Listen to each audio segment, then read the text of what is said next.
Woodstock traffic, ultralight India Whiskey Alpha positioning runway 13 for departure, Woodstock.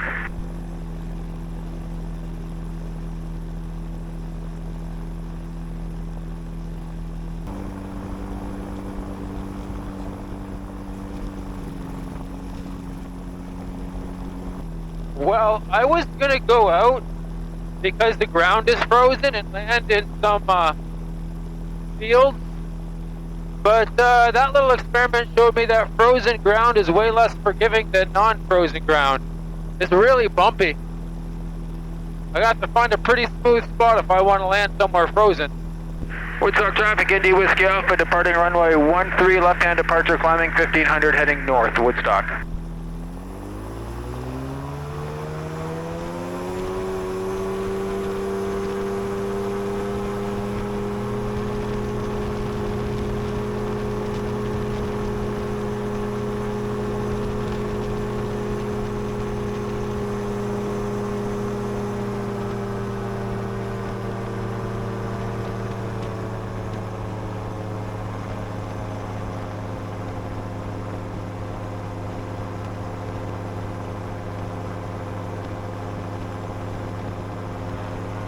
Yeah, that ground's really bumpy. I was gonna go over and land at Dave's, and there's a farm road right beside my house. Oh, look at that. EGTs are kind of high there. I'm gonna have to go investigate that, I think.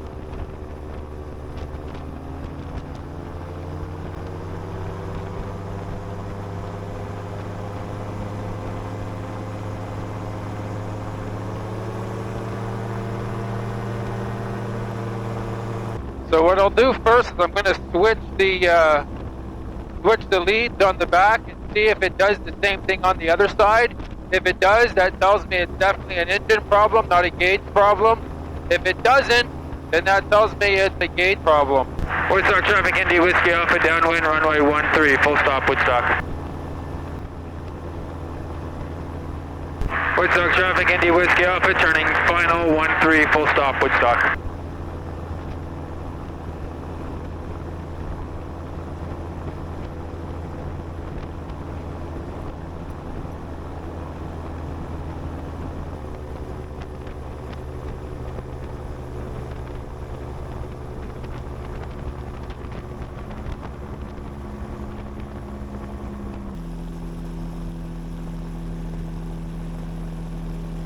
Woodstock traffic, Indy Whiskey Alpha, clear the runway 13, Woodstock.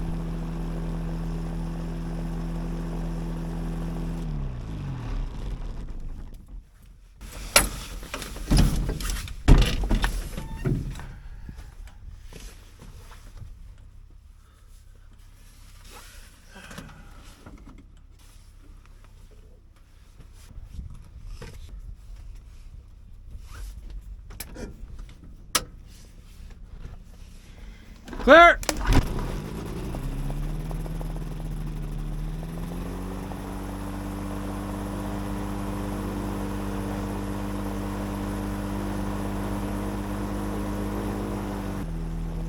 Alright, so from the looks of things, it's a gauge issue, not an engine issue.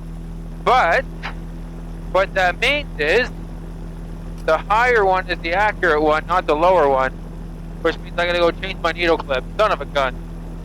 Alright. A little bit of maintenance before we go flying. Stand by.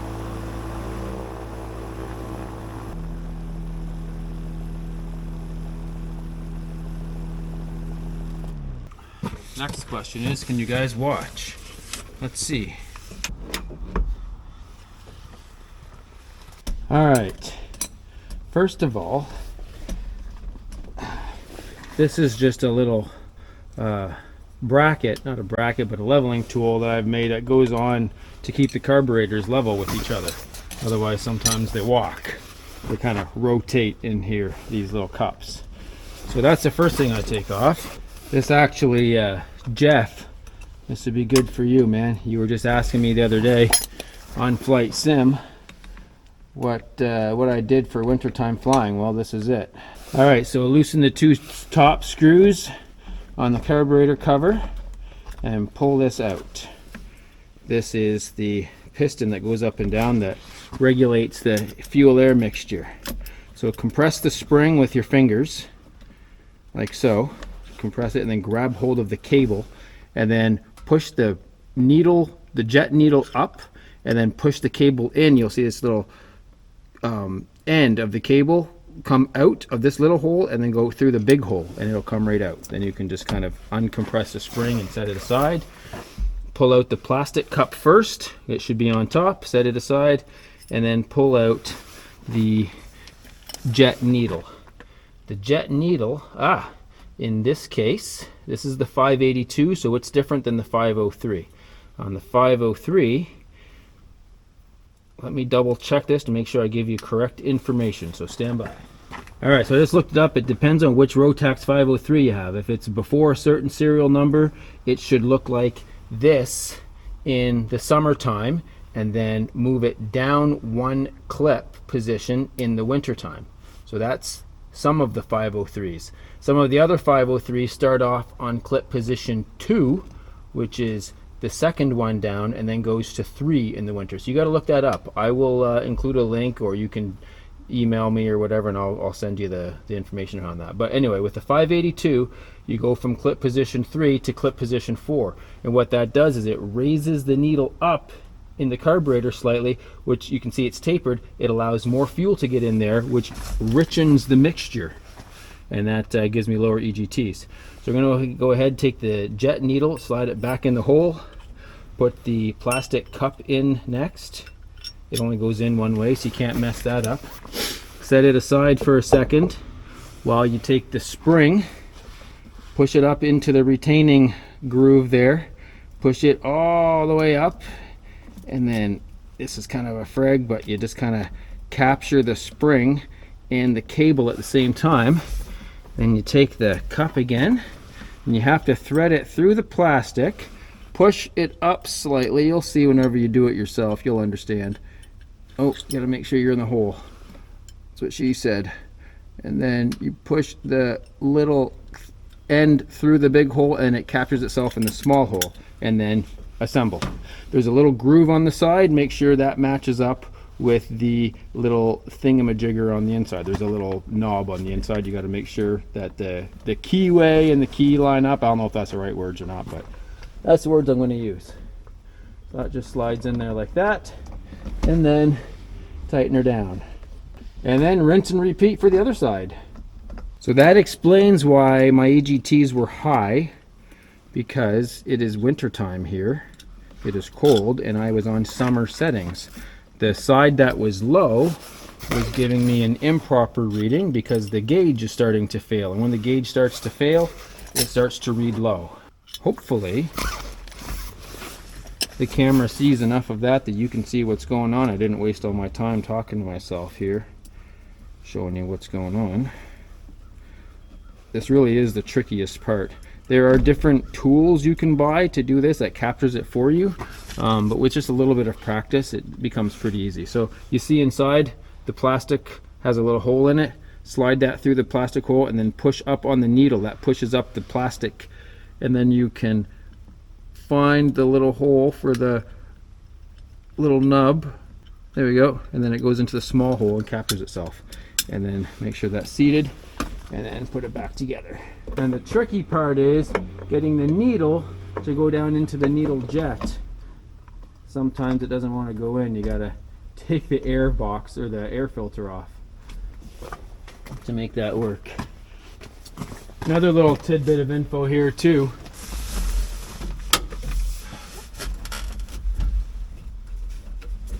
These carburetors don't like to start when the engine's hot. So if you take your throttle, open it about a quarter of the way, should start up on the first pull when the engine's warm. Clear!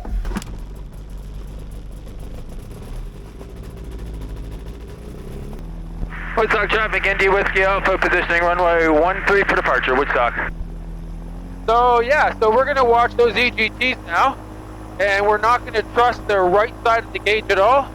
We're only gonna trust the left side of the gauge, because the right side of the gauge is starting to fail. These gauges usually only last about 2 years before they fail, then you gotta get another one. They are cheap, but the problem is the expensive ones do the same thing. The only system that I think would work, that I don't even have enough experience with it, is those like digital displays. I don't know if they last any longer or not. Anybody have one of those Grand Rapids EISs? If you do, comment down below and let me know if they work well. If you're constantly replacing probes or anything like that. Because I'd like to stop buying gauges. It'd be my 4th or 5th one for this plane. Woodstock traffic, India Whiskey Alpha departing 13, left-hand departure, heading north, climbing to 1500, Woodstock. Alright, let's go.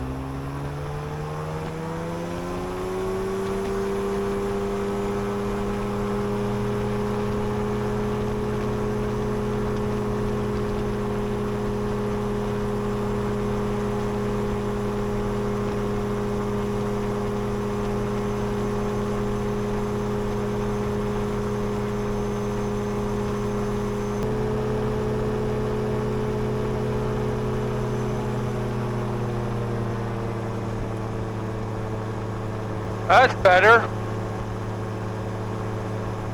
So that's usually where the EGT spikes, somewhere in there, and it's only at 1150, which is better than 1220, which is what I saw last time.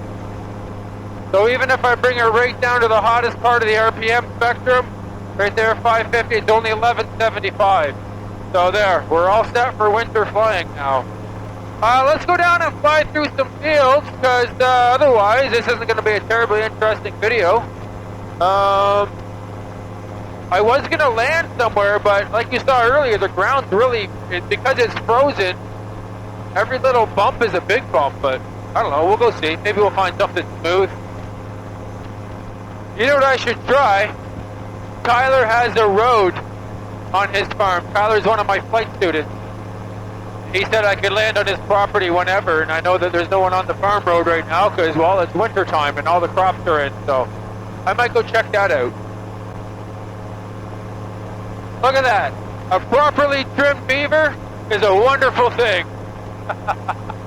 Ah, these jokes write themselves. So this is the road right ahead. It's definitely long enough. I just don't know how smooth it's going to be. But I've got all kinds of power. I know for sure I'm not going to be concerned with hitting that barn there. So I'm going to come in down this way and then descend down over these buildings here and over this junkyard. And then I'll start off with just a touch and go maybe. Or maybe just a low and over depending on how it looks. So we have the law where you can't fly within 500 feet of buildings and vehicles and stuff. But that law is not applicable for the purposes of taking off and landing.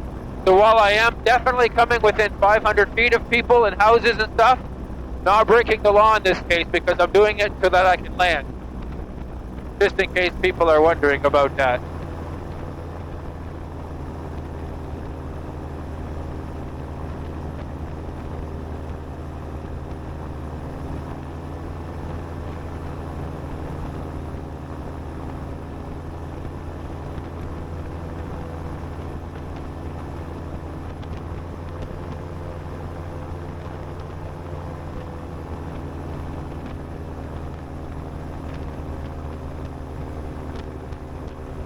Doesn't look too rough. Ah, that's fine. Icy though.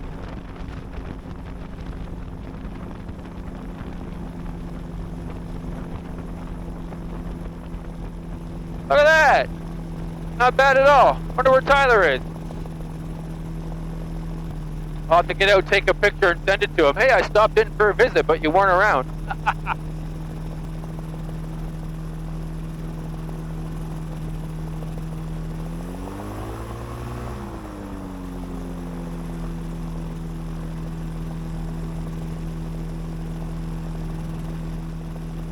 Yeah, totally gonna do that.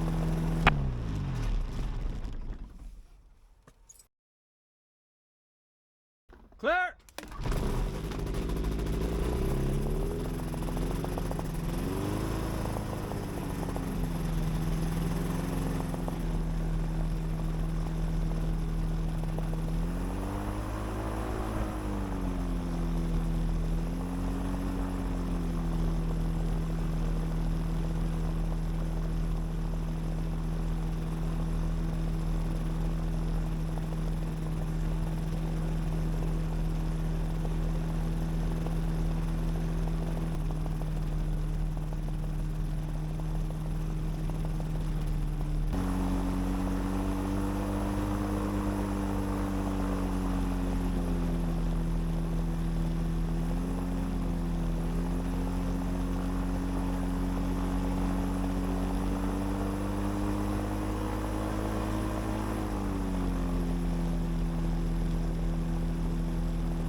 Pretty good. How are you? It's good. Got a nice little airstrip back there. Yeah. Yeah. Where you been so far? With that? I said, how far have you made her so far? Just from the Airport. Yeah. Yeah, I just took off. I'm just flying around. Okay. I was like, Tyler said I could land on that road. I'm gonna go try it. I'm like, Yeah. this is easy. I'm gonna go up and take a picture and Yeah. send it to him. And then Yeah. Yeah. You wanna give me a full start? Sure. Stand in front here and just grab the cord there and just give her a good old tug. Beautiful. Thank you.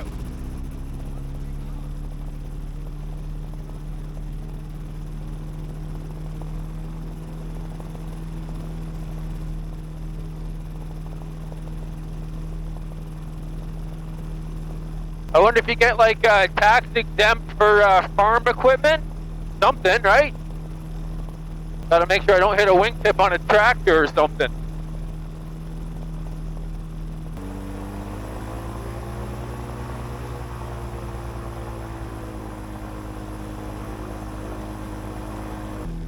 I'll go out just till I clear the hill here. Wave goodbye to Tyler. There we go.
Go in and do a low one over on Dave. Definitely not going to land there because I know his field is bumpy as it is. And then when it's frozen, it's going to be even that much more bumpier. That much more bumpier. I know there's a way to say that somehow. Trying to get my volume adjusted just right here. You can hear me well, but it doesn't pick up the engine. It's hard to get that set just right.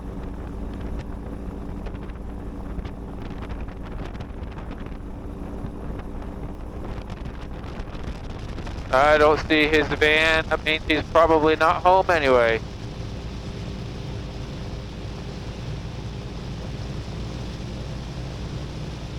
There's a nice flip.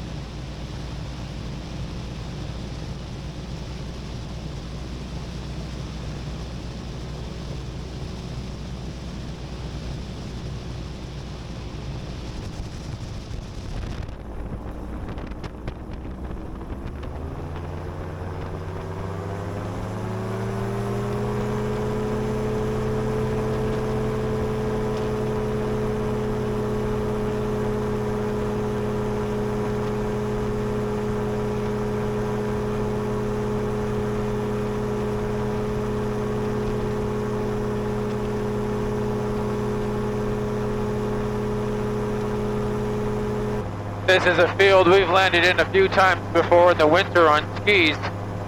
It's kind of fun because you got all these trees nice and close. Gives you a bit of a challenge.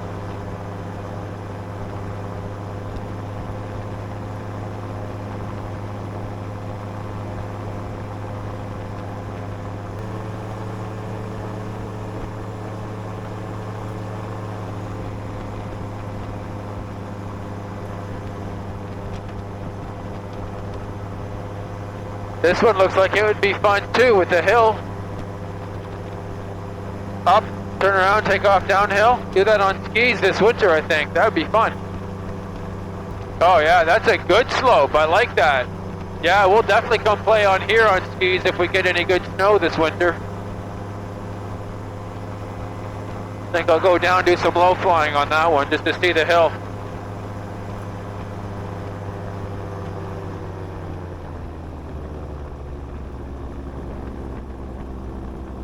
I don't know how I've never noticed this field before.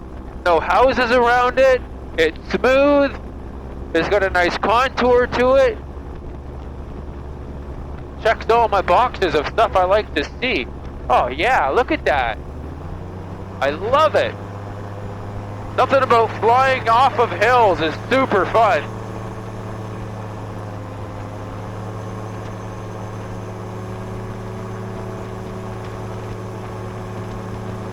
Whee! Oh yeah.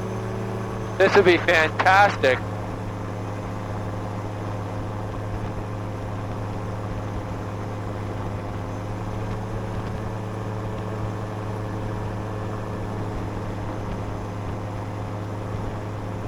Yeah. Definitely gonna come check out this hill. Definitely.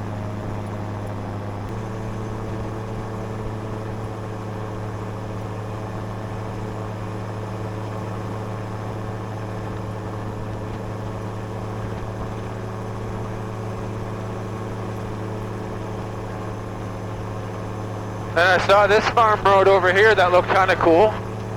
Check it out, maybe do a touch and go on it. Maybe.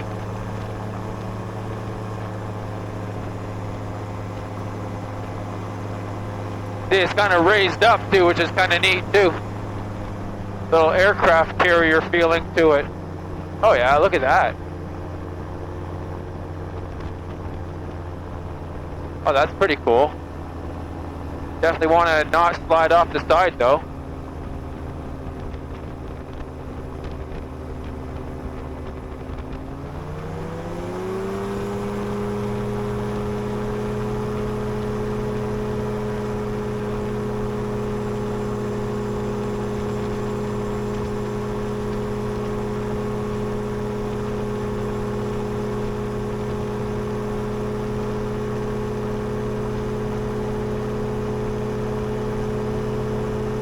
It is starting to get dark.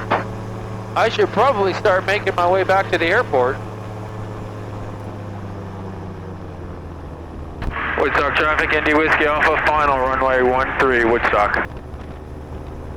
Oh, look at the deer in the field.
Woodstock traffic, Indy Whiskey Alpha, clear runway 13, Woodstock.